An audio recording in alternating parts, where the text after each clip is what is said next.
Welcome to part 2 of this video. Last video we talked about how America was going through this era of good feelings, and that was only a blimp of American history, and then this renewed sense of sectionalism came into the picture, and the United States was divided again between the North, the South, and the West. And yesterday, last video, we talked about many differences, sectional differences, including internal improvements, free land, tariffs, all of that. Today we are going to focus on the slavery side of the sectionalism debate and spend our time discussing the Missouri Compromise.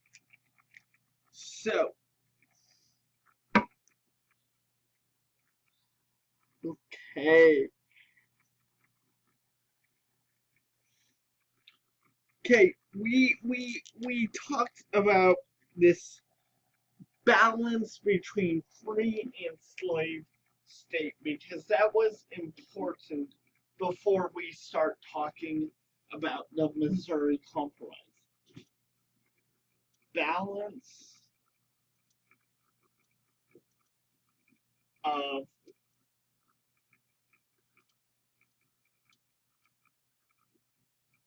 free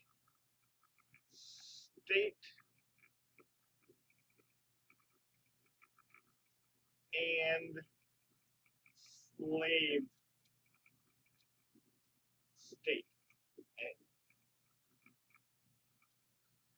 So they were both at 11 at that time. So we had 11 free states and 11 slave states. So the balance was there. There was a balance between free and slave state. The Missouri Compromise comes along.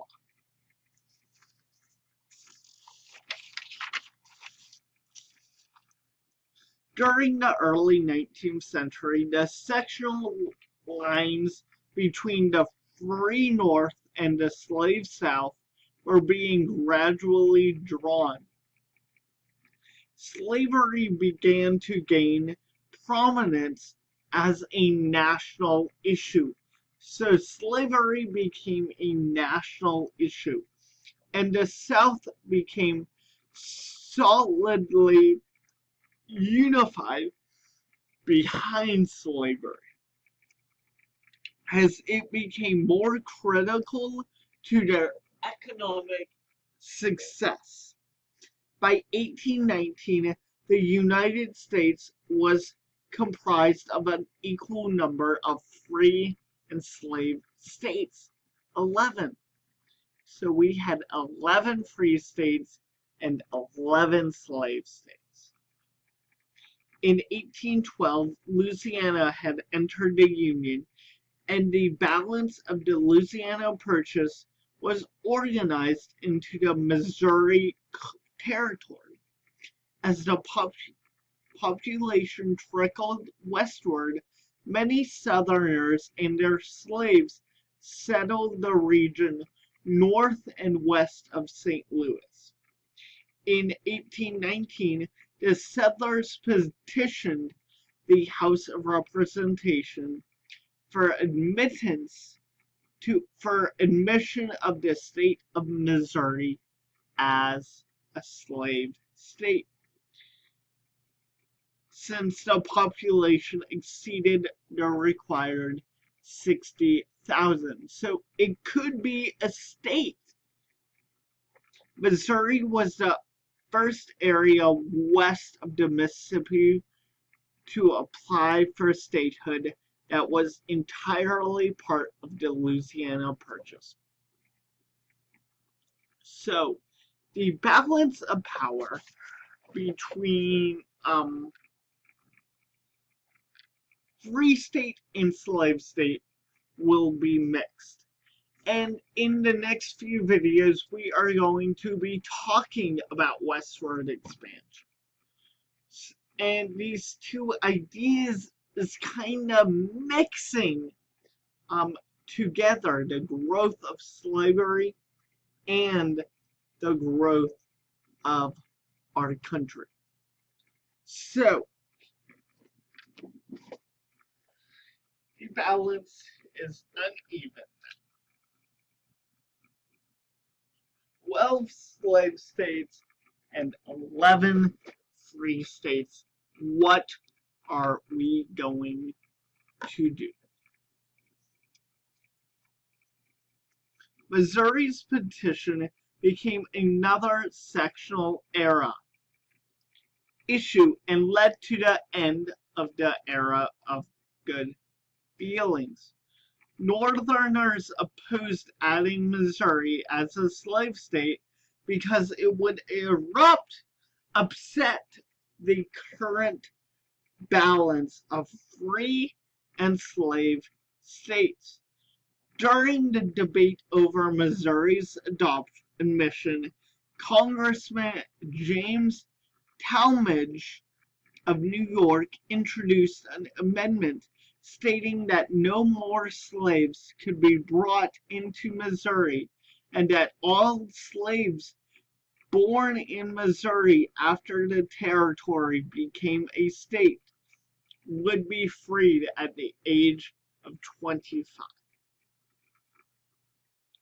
Southerners were extremely concerned about the Missouri Emancipation Amendment and felt the future of the slave system might depend on it being vetoed.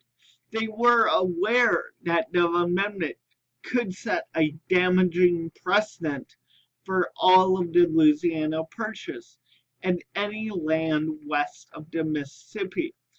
They also had concerns that if Congress abolished slavery in Missouri, they could attempt to do likewise in all of the southern states. Population growth in the north had led to a majority for the northern states in the House of Representatives. However, because the Senate had equal representation from each state, and there was an equal number of free and slave states, the Senate was split on the issue. The House of Representatives passed the Talmadge Amendment on a strictly sectional vote, but the Senate rejected it, with some Northern Federalists joining the South in spite the Republicans. To spite the Republicans. Sounds like our Congress today. Yeah. Unproductive and mean-spirited. So, Congress was deadlocked on the issue of slavery and the issue of Missouri becoming a state. The primary issues were political and economic balance.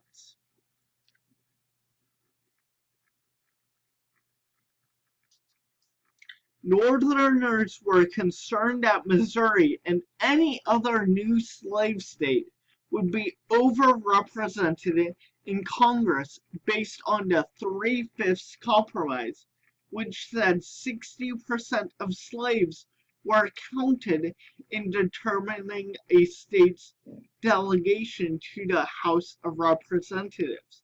A secondary issue that was voiced by Northerner abolitionists was the moral question of slavery. However, the morality of slavery did not influence the solution to the problem at hand. So I guess it's time for some compromises. Because they were deadlocked in the Senate and they couldn't pass anything. Henry Clay, ding ding ding, Henry Clay again, of Kentucky, played a leading role in developing what would be called the Missouri Compromise. Missouri was admitted as a slave state, and Maine was separated from Massachusetts and admitted as a free state. So one of our problems is solved.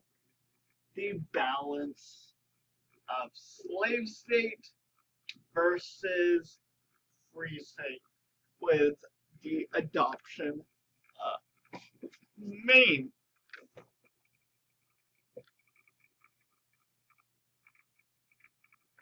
In addition, Congress prohibited slavery in all other parts of the Louisiana Purchase north of the line of 36°30, the southern boundary of Missouri. So no state above that line, except for Missouri, can become a slave state in the future. That's what it is calling for. The Missouri Compromise lasted for 34 years. Both sides had yielded something in the compromise, but both felt they had gained something as well. Northerners were satisfied with the compromise because it kept the balance in the Senate between free and slave state. Southerners felt they won a victory with the Missouri Compromise because at that time, most Americans felt it was unlikely that the area north and west of Missouri would ever be settled. Well, the controversy had subsided for a time. Many Americans were beginning to see the South's peculiar institution, slavery, as an issue that would eventually have to be confronted. So many Americans felt like this compromise just kicked the can down the road.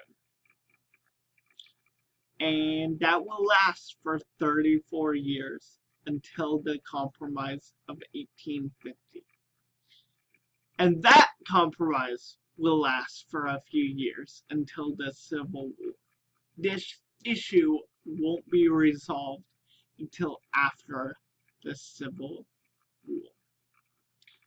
So, we are going to transfer topics to the courts in the next video, and then to foreign policy in part 4. So stick around as we continue to do a deep dive in the James Monroe presidency.